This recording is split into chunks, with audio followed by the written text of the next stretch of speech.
Welcome back to What's Your Take? Real talk on leadership and life. I'm your host, Dr. Nikki, the DBA pharmacist and founder of FitBiz Global Solutions.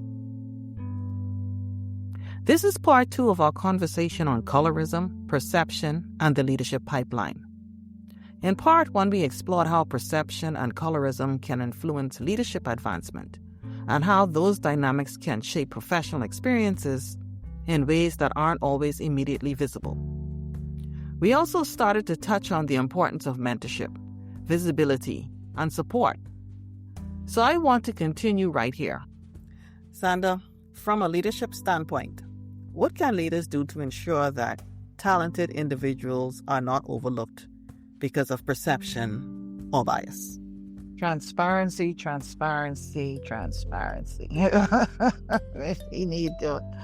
Leaders need to be as transparent as they possibly can. The process to get to leadership should be more objective as opposed to subjective. A lot of times, people, I always say this, people are just too emotional. And that sounds weird. I know emotional intelligence is important. Compassion, sympathy, all those things are important. But when you see someone make a mistake or you see someone doesn't behave in a manner in which you are accustomed to, it doesn't give you the right to dismiss this individual's entire career. And you're leading adults. Even if they're children, even if you were a teacher in a classroom, you still have to respect each person's agency, right? And so it's up to a leader to create processes that make the pathway to leadership or growth. Whether you stay, what I don't like to hear companies say is, I don't want to train this person because they may leave. Well, it's the same thing when someone else comes to you and they left another organization where they were trained to be a leader. And now you're benefiting from the training that another organization invested in the individual, so pay it forward. Leaders have to pay it forward. They need to be objective, simply create the processes, the programs. They have leadership programs within organizations, courses that you could send. You would send over a pool. Succession planning is key. You don't want to be caught unawares. So there's a way to train everybody to be a leader, who you allow people to put their foot forward. Because I have seen where my staff have been given more responsibility and they have risen to the occasion. They have done it. And so people would look at them and be like, oh, this person, they look like they wasn't interested. No, they were just probably disengaged. Maybe they were bored. A lot of children in class are bored. They're really smart kids, but they're not doing the work because they're bored. A lot of that translates into the workplace as well. I just want to circle back to something you guys were talking about.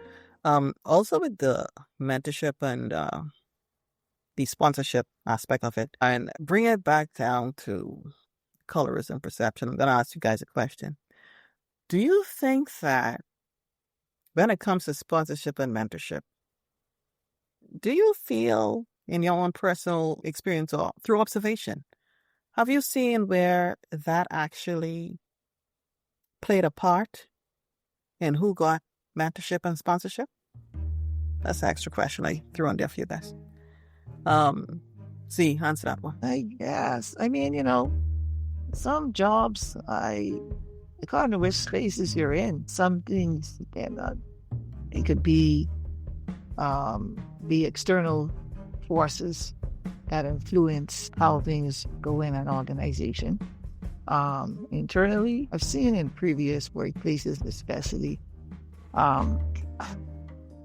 some people, they were more mentored because they seemed more to align with the views of the leadership there. But one person was seen as more volatile than the other, and I could visibly see that they were different complexions. So, and this person would have been given more opportunity to rise than the other person. So I have seen that. Carla, what's your perspective on that? Well, I'm going to try and answer your question and also bring in something that Z said, because Z talked about making leadership opportunities or training, shall we say, training for leadership available and paying it forward, right? Now, I have worked in an organization where leadership training was actually a part of the ethos of the whole organization. It was almost at every level. So when I started, there was a group of us who were all at the same level. We all went through the same leadership course. Our seniors or our line managers, they were also going through a different leadership course for people who are at that level of the organization, and so on and so forth. So as an organization, somewhere at the top, there was this decision, this real value, and actually we need leadership at every level. Whether the person has a position that says head or chair or senior, whatever it was. And I feel like that was having an impact that we probably couldn't necessarily measure on a chart. It certainly felt like the kind of place you wanted to stay in for as long as you could. And it did. It just did, you know. I think when I try and I'm just trying to sort of picture the different chapters of my career pathway, and coming to your question, Nikki, about whether you could have, whether you observed, how those sort of opportunities, like the sponsorship or mentoring, were made available. It's so subtle, it is so subtle. You would have to be aware as a person and have that insight to really notice it. I certainly think I was presented with an opportunity. It almost felt like the person who approached me had to do it undercover when they did it, which was bizarre to me, and I didn't quite understand. I didn't quite actually understand at that point why that was. I was relatively new in the organization, but I relished in the opportunity, and I made sure I looked for people who I suppose also were probably facing some bias. When I made them aware of the opportunity and was coaching and trying to support them to step into that space as well. So that was, I think it's been some real interesting, probably some really interesting experiences. Now I've never thought about it before, but yeah, most certainly there have been those times where it's kind of like, okay, that person, they're on fast track. There's no doubt about that. Why they're on fast track? I mean, they're absolutely likable. We'll probably say yes to everything that's asked of them. They're probably not gonna try and swim against the tide. They're male. They're white. They got the right accent, maybe. It's these things that I have to say I wouldn't have dared probably spoken at the time. It's just kind of like, what's going on here? And other people might have been able to say it, but I didn't feel like I could say it because if I said it, it would have been perceived in a much more negative light. So I and I think that whole perception thing of, when you speak and when you challenge, I think certain demographics, their anger is okay and accepted and justified. And there are other demographics where their anger is perceived as too angry, too loud, maybe Yes. even violence, and never justified. And I have to say, personally, it's probably something that I navigated quietly within myself, processing my anger in a different safe space. And by the time I have to have a conversation with a manager or a peer, you know, it was like there really is no space for, any expression whatsoever of my anger. Now, I have to admit as well that it's earlier on in my career.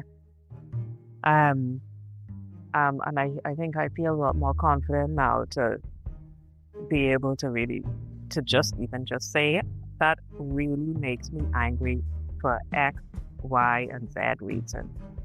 And I need a moment to just breathe because that's how angry I am right now. Sorry, I digressed a little bit, but there's definitely been, it happens. It happens where, you don't necessarily know why. Jay said something, and I think it's actually a really important point. There are forces that can be outside of your department, even your specific organization, and that could be coming from other driving factors that could be impacting on why someone might be chosen, or why a certain look or a certain perception, shall we say, might be chosen to be ideal for either rising to the ranks or, being the visible head of a department or organization, etc. I think that's a fair point that Zanda made. Yeah, because these things are so subtle, especially in the corporate workplace. They always have a reason to justify why certain things were done. So it's very difficult to prove it, And then you talk about things like some people are seen to be a little bit more aggressive. Some people consider it assertive. And I kind of feel that comes back down to what you look like. Mm-hmm. You're perceived to be a certain way based on what you look like. But I want to add something to it. Go ahead. To definitely fit to be very balanced. A lot of times as well, what leadership people sometimes perceive, just because someone may seem phenotypically more adjacent to European features, as stuck up, which is also unfair. And their leadership style has to be mindful of that as well. And it puts added pressure, which wasn't even created by them, but from neo-colonialism and colonialism and slavery. So it's unfortunate in that regard. You have to, whereas someone else could probably just wake up one day and come there and cuss everyone out and it'll be okay. That type of leader would also have to not do that, because people are just going to automatically assume that he or she believes that they may have a chip on their shoulder, which they don't. So it really adds many layers to the situation of with colorism. You have the side where you didn't even have anything to do with it. You're going to be beaten with a stick on either side, This has been a thoughtful discussion on how mentorship, perception, and informal bias can shape professional advancement. In the next part of this conversation, we shift our focus to the systems organizations must examine if they want to build leadership pipelines that are truly fair and effective. Thank you for joining us for part 2 of this mini-series.